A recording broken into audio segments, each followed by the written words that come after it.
Foldable ফোনের দুনিয়ায় finally Apple.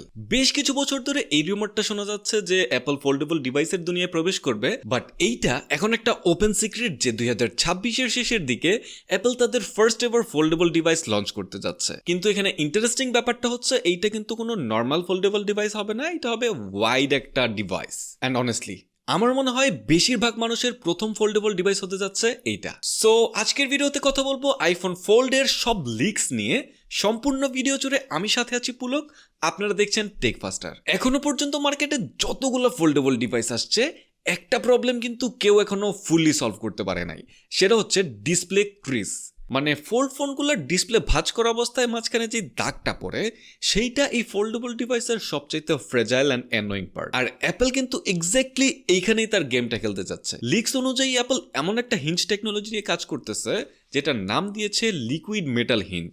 আর এই হিঞ্জটার কাজ হচ্ছে সুপার স্মুথ ফোল্ডিং এক্সপিরিয়েন্স আর almost zero crease in the display. এখনো পর্যন্ত কোনো ফোল্ডেবল ডিভাইস এই ক্রিজটা ফুললি রিমুভ করতে পারে নাই। আর অ্যাপল কিন্তু বেসিক্যালি ডিসপ্লেটাকেই বেশি ডিউরেবল করার ট্রাই করতেছে। সো ডেইলি ইউজে এটা কিন্তু খুব রিলায়েবল অ্যান্ড প্রিমিয়াম একটা ফিল দিতে পারবে। অ্যান্ড আগে বলেছি এটা কিন্তু একটা ওয়াইড ফোল্ডেবল ডিভাইস, মানে কভার ডিসপ্লেটার সাইজ হবে 5.5 ইঞ্চ, যেটা স্কোয়ার শেপের একটা ডিসপ্লে। বাট ওপেন করলে এটা একটা 7.7 ইঞ্চের ডিসপ্লে হয়ে যাবে, যেটা অলমোস্ট লাইক একটা আইপ্যাড মিনি এর মতো এক্সপিরিয়েন্স দিবে। এই ডিভাইসটার ক্ষেত্রে অ্যাপল কিন্তু খুব অ্যাগ্রেসিভ ডিজাইন চয়েস করছে। মানে আনফোল্ডেড অবস্থায় এর থিকনেস হবে মাত্র 4.8 মিলিমিটার, যেটা ফোল্ডেড অবস্থায় হয়ে যাবে 9 মিলিমিটারের আশেপাশে। মানে হাতে নিলে এইটা কিন্তু একটা রেগুলার আইফোনের মতো ফিল দিবে। ফোনের রাইট সাইডে থাকতেছে পাওয়ার বাটন আর উপরে টাচ আইডি, মানে এটাতে কিন্তু কোনো ফেস আইডি থাকতেছে না। ক্যামেরার দিকে কিন্তু অ্যাপল কম্প্রোমাইজ করতেছে না।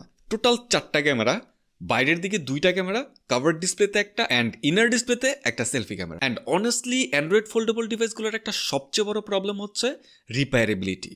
মানে ডিসপ্লেটা তো কয়দিন পরে নষ্ট হয়েই যায়, অ্যান্ড এটা রিপেয়ার করাও খুব কস্টলি অ্যান্ড ঝামেলার একটা ব্যাপার। অ্যান্ড অ্যাপল অ্যাপারেন্টলি তারা ইন্টারনাল ডিজাইনটা এমন ভাবে করতেছে যেন রিপেয়ার করাটা অনেক বেশি ইজিয়ার হয়। আর লজিক বোর্ডটা তারা সম্পূর্ণ রাইট সাইডে নিয়ে আসতেছে যেন ওয়ারিংটা খুব ক্লিন অ্যান্ড অর্গানাইজড হয়। আর ব্যাটারি নিয়ে অ্যাপল কিন্তু ফাইনালি সিরিয়াস হচ্ছে। লিকস অনুযায়ী এই ফোল্ডেবল ডিভাইসটাতে অ্যাপল ইউজ করতেছে 5,500 মিলিঅ্যাম্পিয়ার একটা battery, which is actually huge for an iPhone. And obviously এই জিনিসটা কিন্তু একদমই চিপ হবে না, অ্যাপল বলে কথা। এক্সপেক্টেড প্রাইস $2,000 থেকে $2,500, যেটা বাংলাদেশে আসলে 3 লাখ টাকার উপরে হবে মাস্ট। এখন রিয়েল কোশ্চেন হচ্ছে, স্মার্টফোন ইন্ডাস্ট্রিতে অ্যাপল ডমিনেট করতে পারলেও ফোল্ডেবল ডিভাইসের দুনিয়ায় কি একইভাবে ডমিনেট করতে পারবে? কমেন্ট সেকশনে জানান আপনার অপিনিয়ন।